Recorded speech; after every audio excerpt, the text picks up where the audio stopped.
Bonjour Bruno Clavier. Bonjour. Enchanté de t'avoir à nouveau avec nous. Tu étais venu l'année dernière à Planétaire faire une conférence sur les fantômes familiaux transgénérationnels. Oui. On avait d'ailleurs, ça a été passionnant, la vidéo en question, notre entretien interview, quelques milliers de vues, c'est ce qui prouve que les personnes ont un grand intérêt par rapport à tes découvertes, ton expérience et l'épigénétique et tout ce que tu as pu expliquer tout au long de cette conférence. Je crois que plus de 25 ans d'expérience dans le domaine, il me semble. Un grand nombre d'années de pratique en tout cas et de cas que tu nous as exposés dans cette conférence. Alors, je montre à nos auditeurs en fait sur le site de Planétaire, voilà ce qu'on trouve sur l'accueil. Ensuite, il est vrai que si on déploie dans l'onglet conférence, on voit que ta conférence va se passer le 3 décembre. Cette fois, la thématique est l'enfant thérapeute de ses parents. Alors, Bruno, j'ai juste envie de te poser la première question. Est-ce que les enfants sont de bons thérapeutes pour nos parents, en fait ? Ben non. Malheureusement, il ne faut pas qu'ils soient thérapeutes de leurs parents, c'est ça le piège. C'est bien la question, c'est ce qui rend malade, c'est d'être thérapeute de ses parents. Donc, si je parle de ça, c'est plutôt en négatif, c'est qu'il ne faut pas être thérapeute de ses parents. D'accord, c'est à éviter. En fait, l'enfant ne doit pas tenter de guérir ses parents. Ben, il n'a pas le choix souvent. Je viens d'animer un débat sur le film d'Almodovar qui s'appelle Julieta. Et il y a exactement ça dedans. Où on voit une mère qui s'effondre à la mort de son mari. Et à partir de ce moment-là, sa fille qui est adolescente commence à s'occuper d'elle et à partir du moment où elle va mal. Et le film est très bien fait parce qu'on voit à quel point l'enfant est parentalisé à ce moment-là. Et à quel moment sa mère s'effondre. Et la fille dans le film ne trouvera qu'une solution, c'est de plus jamais voir sa mère à un moment donné pour arrêter d'être son thérapeute, quoi. D'accord, donc en gros, Voilà.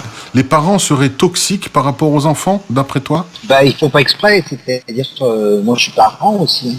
C'est pas qu'ils sont toxiques, c'est la question est quand les parents me demandent comment faire pour que nos enfants aillent bien, ben, je leur dis essayez d'aller bien, c'est fondamental.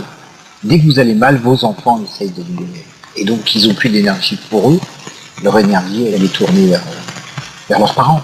D'accord. Et c'est ça en cascade, et quand vous avez ça sur plein de générations, c'est ce qu'on appelle un fantôme, c'est-à-dire que tout le monde est en train de porter les générations d'avant. C'est de cette manière que ça se transmet alors ? Oui, ça se transmet comme ça, à partir du moment où il y a un effondrement. Hier, j'ai un jeune homme là, qui vient me voir, qui a 23 ans, qui dit schizophrène. Là, sa mère vient de quitter son père. Il vit encore chez ses parents. Bah là, je lui ai dit, faites attention, parce que vous allez vous occuper de votre papa maintenant. Je lui ai dit, vous allez devenir l'infirmier. Donc il va plus pouvoir s'occuper de lui-même. C'est curieux cette façon, en fait, finalement, les parents sont censés s'occuper de leurs enfants, et il semblerait que par un effet de boule de neige, par effet de cascade, comme tu dis, c'est l'inverse qui se passe, quoi. Et c'est oui, le monde à l'envers, là.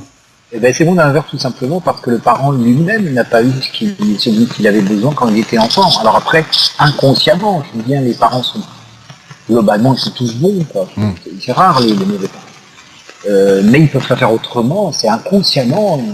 En même temps, ils ne peuvent pas transmettre ce qu'ils n'ont pas eu eux-mêmes. Oui, mais c'est pas que ça, c'est pas simplement qu'ils ne transmettent pas, c'est qu'ils vont demander inconsciemment à leurs enfants de régler leurs propres douleurs et leurs propres manques. En disant, par exemple, on voit ça entre les mères et les filles, où la mère a eu un manque de transmission du côté de sa mère, et puis du coup, elle va demander à sa fille de jouer la mère pour elle. Ouais. Alors, ça amène des fois à des situations où les filles ont 50 ans, leur mec les quitte, et puis elles retournent vivre chez leur mère. Et donc, dans cette conférence, tu as donné quelques clés pour quoi ? Pour des deux côtés, c'est-à-dire autant actif et passif, de manière à ce que les parents chargent moins l'enfant, et que l'enfant se décharge aussi des problèmes parentaux. Comment on peut expliquer ? Oui, c'est ça, c'est-à-dire que d'une part, dans un sens, c'est nous en tant que... Je dis nous, parce que c'est bien. Nous, en tant que parents, il faut qu'on se débrouille pour pas demander à nos enfants de nous porter, parce qu'ils doivent s'occuper d'eux, et puis on est censé mourir avant eux. Donc c'est eux qui comptent, ils vont en avant. Et puis nous, par rapport à nos propres parents, il faut éviter de les porter consciemment ou inconsciemment, parce que de toute façon, on ne peut pas les guérir. On peut à la limite empêcher qu'ils s'effondrent, c'est souvent ce qui se passe, mais on ne peut pas les guérir. Et on doit être guéri par un tiers. D'accord. C'est pour ça que maintenant, heureusement, on a des thérapeutes. C'est une culture quand même qui est là, globalement. Oui. Heureusement. Alors, Je rebondis là-dessus, Bruno, pour dire que justement, ta conférence du 3 décembre au sein de Planétaire, je rappelle encore, le 3 décembre à 20h à la Salle des Ors, il y aura donc un atelier d'analyse transgénérationnelle organisé par toi, donc Bruno Clavier, le lendemain. Le 4, dimanche 4 décembre, il y aura donc cet atelier qui sera proposé. Alors, est-ce qu'on peut, si tu me permets, 2 minutes parler de cet atelier ? Que va-t-il se passer et que peut-on attendre de cet atelier pour les participants ? Un atelier où, en général, les gens présentent, parce qu'il n'y a pas assez de temps pour tout le monde, mais devant tous les autres, une partie de leur arbre généalogique et une problématique. Et j'essaie de leur donner des clés rapides, parce que c'est un travail à long terme, normalement.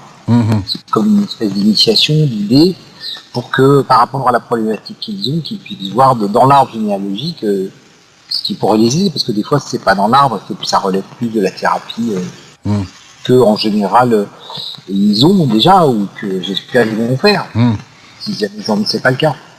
Mais parfois c'est des problématiques, puis les gens qui sont là sont pas par hasard, ils ont compris que c'est des problématiques de répétition, donc quand c'est des problématiques de répétition, et surtout de répétition incompréhensible, on sait que ça vient de l'arbre. D'accord. Donc, par exemple, pour donner un exemple rapide, je fais référence à notre précédent entretien, mais répétition, c'est par exemple de mère en fille, si le premier enfant finit toujours par une fausse couche, il y a donc répétition, voilà. Et cette espèce de disque rayé indique clairement qu'il y a un fantôme familial. Voilà, quand il y a le disque rayé, c'est un fantôme familial. C'est un fantôme familial. C'est-à-dire, en gros, c'est jamais très compliqué, c'est-à-dire soit on porte son propre traumatisme, et ça, il est la plupart du temps, mais des fois il y a une amnésie, mais la plupart du temps, on le sait, et on travaille dessus toute sa vie. D'accord. Parce que c'est long, parce que ça a pris une forme longue. Oui. Soit on porte le traumatisme d'un autre. C'est ce qui va se passer quand je reçois des enfants qui, comme ça m'est déjà arrivé, qui se tapent la tête contre le mur pratiquement dès les premiers, dès qu'ils peuvent être assis. À 6 mois, et il leur est rien arrivé. Donc qu'est-ce qu'ils ont cela ? Et bien cela est pour se fantôme. Alors pour ceux qui se poseraient la question, parce que finalement tu m'as un petit peu initié lors de notre premier entretien, il faut juste que les personnes sachent que pour qu'ils comprennent bien l'intérêt de l'atelier, il suffit simplement de révéler l'information. Pour qu'il y ait une première voie de guérison. On est bien d'accord ? Oui, vraiment une toute petite première voie, parce que pour les adultes, ça prend du temps, ce qui est très différent pour les enfants. Les enfants, il suffit qu'ils entendent de quoi il s'agit pour guérir. Oui, d'accord. De façon assez spectaculaire, mais pas les adultes. Les adultes, il leur faut du temps. Il faut avaler la chose. Différent. D'accord, c'est pas la même chose. Alors, juste pour rappeler à nos chers auditeurs que dans Planétaire, il suffit d'aller à l'accueil, ici, vous êtes donc à l'accueil, et de cliquer sur vidéo via l'onglet menu, ici, ou vidéoconférence. Et ce qui se passe, c'est que dans vidéoconférence, donc on voit en dernier ici, les auditeurs voient la page vidéo de Planétaire, et puis quand on descend, et hop, on peut tomber donc sur Bruno Clavier, les fantômes familiaux.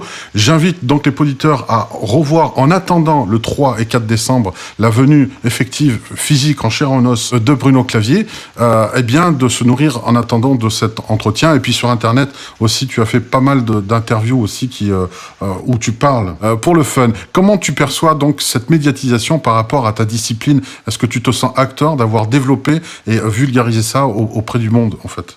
Ouais, peut-être que j'ai le développe. En même temps, c'est toujours toute chose est à double tranchant. Des fois, on se dit, est-ce qu'on l'a bien fait ? Est-ce que c'est pas trop vulgarisé ? Parce que des fois, je fais des conférences, j'ai des demandes ahurissantes derrière, comme si les gens ne se rendaient pas compte que tout ça, c'est un travail très long, très difficile. Et pas comme s'il y avait des côtés miraculeux. Donc des fois, je m'en veux un peu de répandre ça de cette façon-là, parce que effectivement, avec les enfants, c'est très, très spectaculaire. Mais avec les gens, tout demande du travail. Voilà. Il ne faut pas non plus attendre de la magie.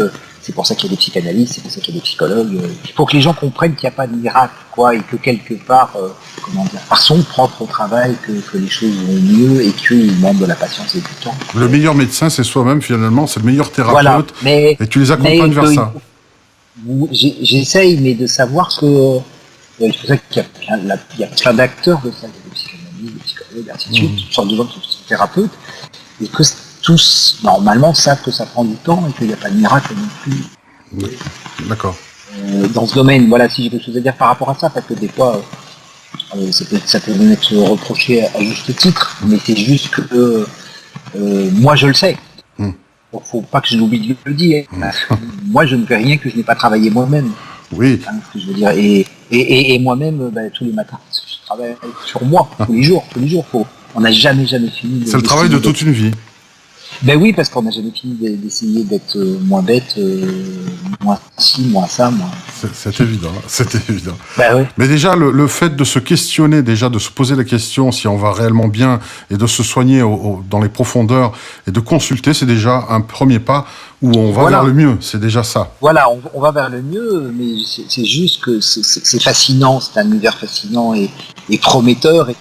Alors, je rappelle une dernière fois, le 3 décembre à 20h, Bruno Clavier sera là pour cette conférence exceptionnelle des enfants thérapeutes de nos parents, et suivi le 4 décembre d'un atelier transgénérationnel, d'études transgénérationnelles. Qui va être vite complet, hein, parce que c'est limité, en général, c'est toujours... Et c'est pour ça que tu reviens. Donc peut-être que tu devras revenir un peu plus vite la prochaine fois. En tout cas, merci beaucoup Bruno Clavier, et on a hâte de te revoir. Merci beaucoup. À bientôt. Hein. Au revoir.